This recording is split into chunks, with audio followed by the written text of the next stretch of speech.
R2 and let somebody come back with a good plan for an R2 development on this piece of property. Thank you all. Thank you, sir. Mr. Clubb, your turn, sir. Final statement. Thank you, Mr. Chairman, Commission members. I also appreciate very much your attention to this. I know you've been sitting here for a long time. I want to go over the motion that I gave you, but before I say that, I would like to point out that, yes, Mr. Baxter, on behalf of his clients, raised numerous concerns. If you've listened to the presentation that we made and the plan that we've made, we are proposing to mitigate, I would tell you, every single concern that the neighbors brought up. And those are the same concerns that Mr. Harris brought up. Traffic, stormwater, and the karst topography. We're going above and beyond. We have 2 traffic engineers that agree with us as to the traffic. We're making improvements that were not even required. As to the stormwater, that's going to have to be approved ultimately by Mr. Harris. I think he told you that the numbers can work. We've given you the preliminary calculations. My position is that those can work. As to the karst topography, you've heard Samantha's testimony that she's been on the property. She surveyed it.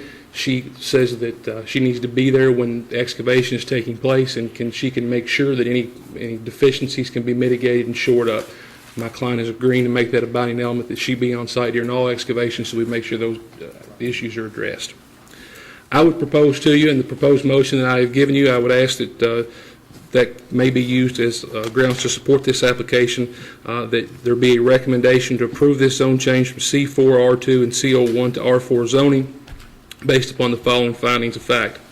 Pursuant to KRS 100.2131, our proposal is in agreement with the comprehensive plan as follows. Land use objective LU 2-1 states that you should establish neighborhood development guidelines, promote connectivity between neighborhoods, encourage integration of community and civic facilities, address issues with neighborhood identity and compatibility with adjacent development, and ensure adjacent development is sensitive to both design, environmental impact of historic sites, neighborhoods, and districts.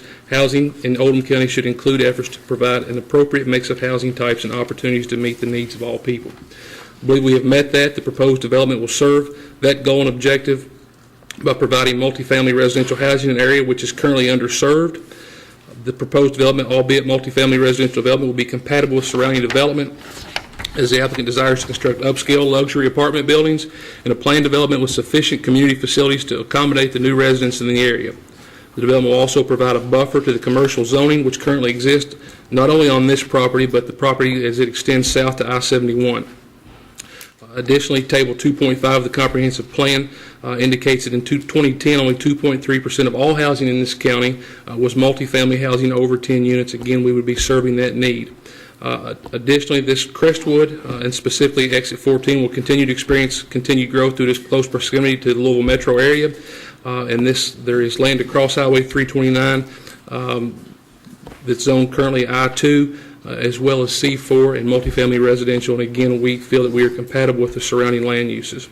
Land use objective LU 2-4 requires you to encourage higher density housing to be located near transit services and or major employment centers. Again, there is a park and ride which is proposed to be built directly across the street from this development. We're also approximately 0.3 of a mile from I-71, and again, we're the first exit outside of Jefferson County.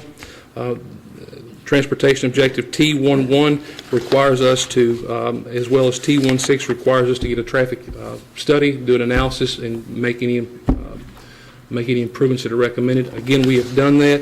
We've actually gone above and beyond and proposed improvements to this roadway, which will not only benefit our development, but the people that currently live there. Community facilities and service goals objectives. The applicant has made every attempt to notify all interested parties, including the city of Crestwood, and we hope to make this a development that everyone in the area will be proud of. Urban site design, page 53 of the comprehensive plan, encourages buffering between different land uses, specifically commercial uses. Again, we are trying to buffer the residents on Old Coach Road and the Old Brownsboro Road from the existing I-2 zoning, which exists directly across 329, as well as the commercial zoning, which is currently in effect and is proposed in the future land use map from our property all the way down to I-71. As far as the Brownsboro master plan goes, we feel that we have met that. This development is being built 1,500 to 2,000 feet from Interstate I-71 exchange. with the overwhelming bulk of traffic expected to travel through that corridor, bypassing the local streets in the village of Brownsboro. Additionally, the project is being built directly across 329 proposed park and ride. Additionally, this property has now been annexed into the city of Crestwood, which means sewers are available, which wasn't contemplated at the time the comprehensive plan was adopted. And we feel that that's also a reason to recommend this zone change. Mr. Chairman, if you can give me just about 5 more seconds. Based upon this motion, we think you can rely on that. We would ask you to recommend this zone change approval to the city of Crestwood, and we would ask you to approve the development plan as presented. Thank you, Mr. Chairman. Thank you, sir. All right, with that, the docket PZ 17029 and PZ 17030 is completed. And I'll call on, we will first consider, Commissioners, the docket PZ 17029, which is the zoning map amendment request, which would go to the city of Crestwood as a recommendation from us. So, Mr. Urban, would you outline on the zoning change request? Right, sure. Commissioners, you really have a very interesting challenge this evening, and that is to make a recommendation to the city of Crestwood, either to approve or deny this application, and that's really why it's interesting. You in your staff report have a proposed motion which talks about specifically compliance with the objectives of the comprehensive plan, the existing zoning classification, or that there have been major changes of social, economic, and physical in the area. And you rely on that to either make a recommendation for approval or denial. You've heard significant testimony today on both sides, both in favor and opposed. You've been provided evidence by their attorneys from both sides suggesting either compliance or noncompliance with the goals and objectives of the comprehensive plan. I believe your motion should be crafted to clearly state the intended either compliance or noncompliance with the comprehensive plan, and you can rely on the testimony or the proposed motions either in favor or in denial of the zoning map amendment. And it is, again, strictly related to the zoning map amendment and not the development plan. That's your first challenge, is to consider whether the existing zoning should be changed. So don't get specific necessarily in your motion about a particular item of the development plan, but really stick with the goals and objectives.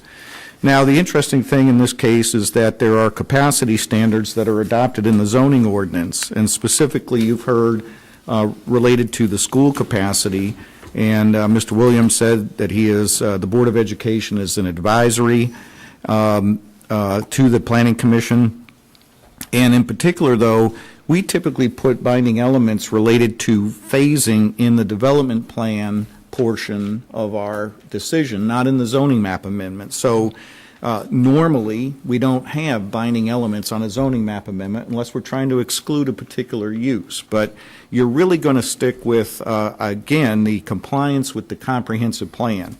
My suggestion is that we take a few moments and consider crafting that if somebody's going to make a motion, that you're, again, very specific about either compliance or non-compliance with the comprehensive plan, and you can use either document or both documents to do that were presented by the attorneys.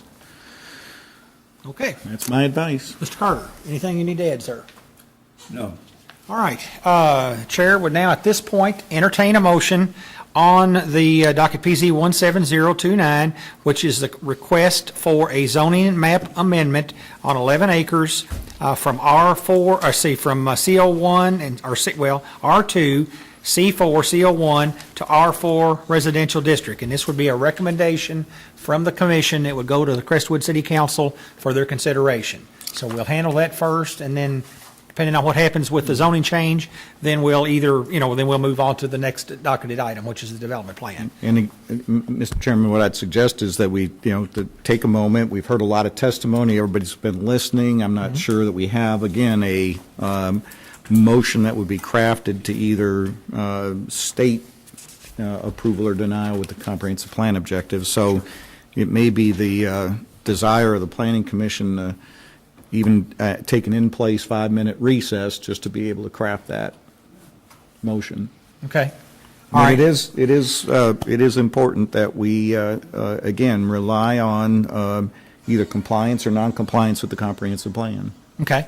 All right, let's take a 5-minute recess here at the table and, come up with a motion either way. I mean, that's, where the chair will entertain a motion, either denial or acceptance of the request for the zoning map amendment. So, all right.